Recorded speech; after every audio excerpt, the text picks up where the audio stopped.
malasakit man, hindi natututunan ng puso ng tao. Ang kayamanan ay hindi sapat, hindi nito kayang magbigay ng galak. Ang naghahanap ng higit pa ay hindi kailanman nasisiyahan. Ngunit ang iyong biyaya, O Diyos, ay sapat sa aming buhay.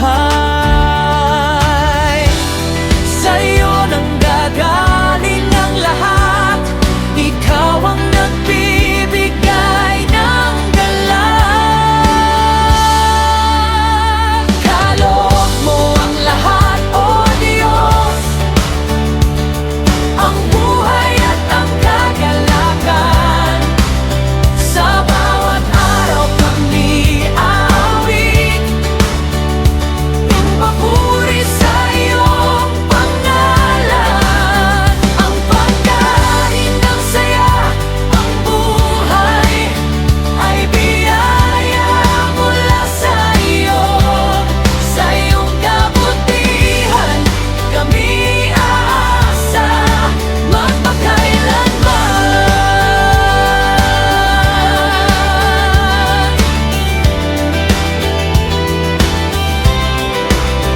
Ang kayamanang walang kapayapaan ay nagdudulong lamang ng lungkot. Ngunit ang pusong may pasasalamat ay